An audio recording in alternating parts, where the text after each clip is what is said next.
Cordial saludo.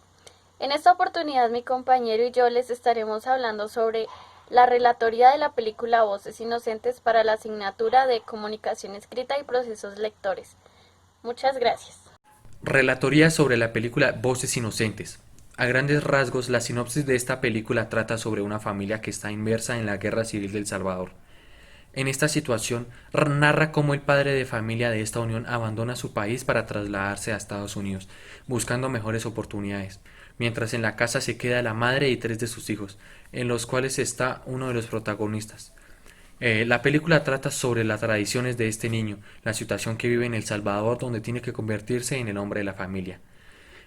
Principalmente, como el niño tiene que desarrollar cierta madurez en torno a lo que vive, su madre debe trabajar para mantener a su familia, pero este niño buscó un trabajo para poder ayudarla, vendiendo los vestidos que ella fabrica, pero en una de esas consigue trabajo en un autobús, lo cual demuestra cierto punto de empatía o su solidaridad con su madre en torno a buscar solventar económicamente su familia. Tras todo eso, un punto importante que trata la película sobre el reclutamiento de los niños soldados. Entonces, este grupo de niños, sobre todos los de su comunidad, ven el modo de la forma de eludir este reclutamiento, sobre todo porque a los que se niegan a ser reclutados son asesinados. Entonces la película trata a grandes rasgos sobre este niño, cómo ha eludido ese tipo de situaciones y al final se ve involucrado con la guerrilla, porque la guerra civil trata sobre un confrontamiento sobre el ejército y una guerrilla. Lenta, cabe destacar que alrededor de este conflicto el ejército norteamericano tuvo una gran implicación porque este país constantemente mandaba a sus lados a citar a las guerrillas, o sea, era una intervención brutal de los Estados Unidos por El Salvador. Entonces, como factor importante es analizar el conflicto. Se desarrolló principalmente entre el FM y el ejército salvadoreño.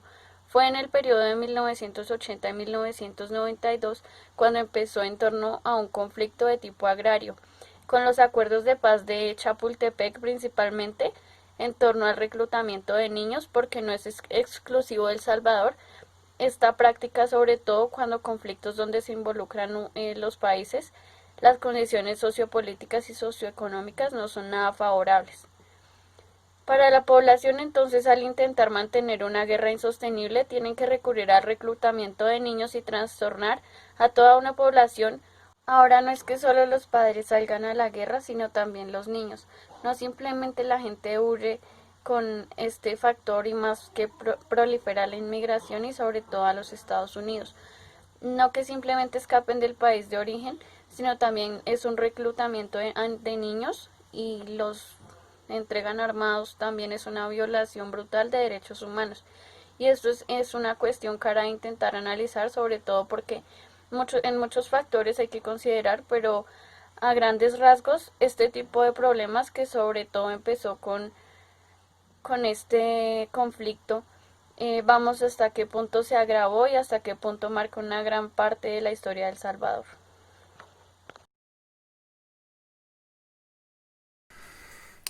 La relación entre la Relatoría y el RAE es que como resultado del conflicto armado existen en Colombia más de 2 millones de personas desplazadas.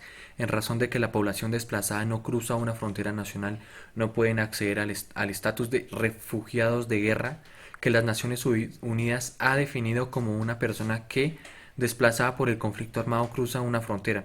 En este sentido, la población desplazada colombiana no accede a los derechos a los que acceden los refugiados y tampoco existe una agencia internacional responsable de implementar ayuda o soluciones para ellos. A la población civil residente en términos de acceso a servicios básicos tales como la atención médica, la educación, el agua y el saneamiento, sobre todo en áreas remotas. El acceso a estos servicios es aún más complicado por las consecuencias de las crisis económicas y la baja inversión estatal.